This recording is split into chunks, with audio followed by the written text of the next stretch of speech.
नमस्कार दोस्तों, मैं पवन आपका मेरे चैनल टेकी पवन में स्वागत करता हूं।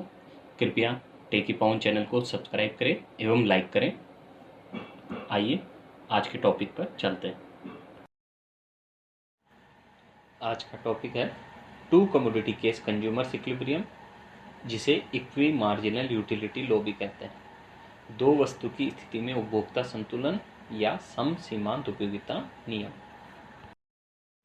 ये भी गणनावाचक उपयोगिता विश्लेषण के अंतर्गत ही आता है। इसकी मान्यताएं क्या हैं?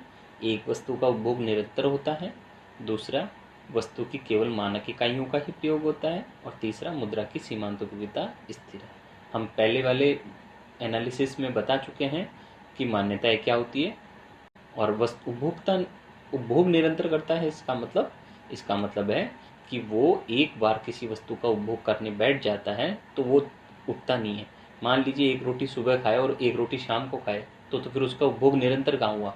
और उपभोग निरंतर नहीं होगा तो यूटिलिटी में भी क्या आ जाएगा? अंतर आ जाएगा। फिर दूसरी मानक इकाइयों का प्रयोग, मतलब कि रोटी की 1, 2, 3 ऐसे क्वांटिटी का हम इस्तेमाल करेंगे।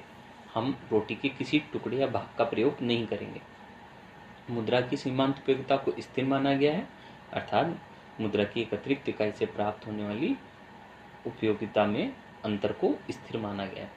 अब हम देखते हैं दो वस्तु की स्थिति में उपभोक्ता संतुलन। इसके लिए हम एक उदाहरण ले लेते हैं। माना उपभोक्ता की आय 30 रुपये है, एक्स वस्तु की कीमत 10 रुपये व वाई वस्तु की कीमत 2 रुपये है। तब यदि MUX व MUY तालिका दी हो तो संतुलन किस प्रकार से प्राप्त कर सकते हैं? इसके लिए हम दो संतुलन शर्तों का प्रयोग करेंगे। पहली, MUX अपॉन PX बराबर MUY अपॉन PY, अर्थात इसको हिंदी में अगर कन्वर्ट करें तो क्या बन जाएगी? एक्स वस्तु से प्राप्त सीमांत उपयोगिता और उसकी कीमत का अनुपात वाई वस्तु से प्राप्त सीमांत उपयोगिता और उसकी कीमत के बराबर होना चाहिए। जब ये शर्त पूरी हो जाए तब हमें दूसरी शर्त का इस्तेमाल करना है। दूसरी शर्त कौन सी है? PX into X plus PY into Y is equal to M।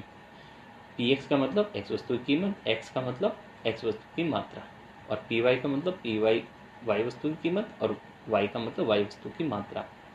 M का मतलब क्या है? मनी इनकम आय।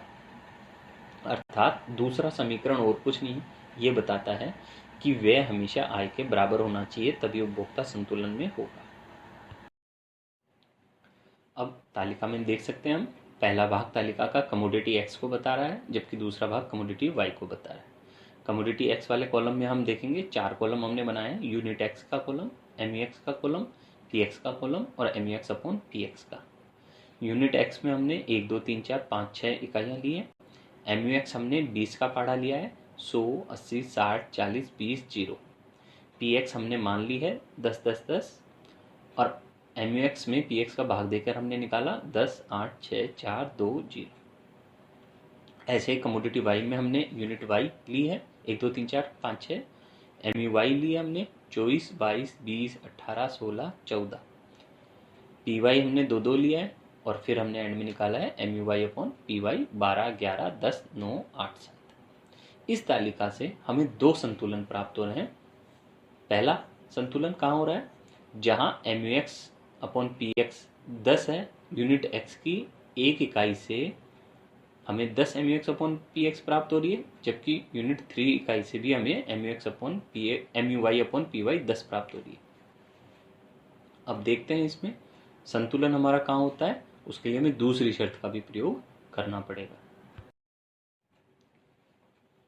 एट x बराबर 1 एंड y बराबर 3, MUX अपॉन PX बराबर MUY अपॉन PY, अर्थात x वस्तु की एक इकाई और y वस्तु की 3 इकाइयाँ अगर हम लेते हैं तो हमारी प्रथम शर्त पूर्ण होती है, जो क्या कहती है? MUX अपॉन PX बराबर MUY अपॉन PY। लेकिन हमारी द्वितीय शर्त वो पूरी नहीं होती है, जो क्या कहती है कि expenditure on x plus expenditure on y m होना चाहिए, लेकिन वो बराबर नहीं है। तो इसलिए यह संतुलन मान्य नहीं होगा, क्योंकि आय और व्यय दोनों बराबर नहीं है। हमारी द्वितीय शर्त पूर्ण नहीं हो रही। फिर दूसरा संतुलन कहाँ हो रहा है? x की 2 इकाइयाँ और y की 5 इकाइयाँ लेने पर हमारा ये संतुलन होता है। क्यों होता है? क्योंकि यहाँ उपभोक्ता संतुलन की दोनों शर्तें पूरी होती है। पहली शर्त MUX अपॉन PX बराबर MUY अपॉन PY भी पूरी हो रही है, और दूसरी शर्त expenditure on x plus expenditure on y बराबर m भी हो रहा है। अर्थात दूसरी शर्त P X into X plus P Y into Y is equal to M भी हमारी पूर्ण होती है। कहाँ हो रही है? एक्स की 2 इकाइयाँ और वाई की 5 इकाइयाँ। एक्स की 2 इकाइयाँ लेने से M U X upon P X कितनी है? 8। और M U Y upon P Y कितनी है? वो भी 8 है 5 इकाइयाँ लेने से। तो इस प्रकार से x बराबर 2 और y बराबर 5 का कॉम्बिनेशन उपभोक्ता के लिए बेस्ट कॉम्बिनेशन है। अब पॉइंट नंबर 3 देखते हैं। If M U X upon P X is greater than M U Y upon P Y, तब क्या होगा? The consumer gets more M U from last rupee spent on X as compare to Y. तो उसे x वस्तु से अधिक सीमांत उपयोगिता प्राप्त हो रही है। इसे यूं समझ लीजिए, पी एक्स और पी वाई को कॉन्स्टेंट मान लीजिए, तो ये सूत्र क्या बन जाएगा ऊपर वाला? M U X greater than M U Y. तो इसका मतलब M U X greater than क्या है? M U Y. तो एम यू एक्स ज़्यादा है तो उपभोक्ता क्या करेगा? एक्स वस्तु का उपभोग क्या करेगा? वो बढ़ाएगा, क्योंकि वो एक्स वस्तु का उपभोग बढ़ाएगा तो सीमांत उपयोगिता हास नियम से क्या होगा? एम यू एक्स घटेगी, तो हमको तो घटाना ही ना। तो ही will buy more of X and less of till. तो वह एक्स वस्तु का उपभोग बढ़ाएगा और वाई वस्तु का उपभोग घटाएगा।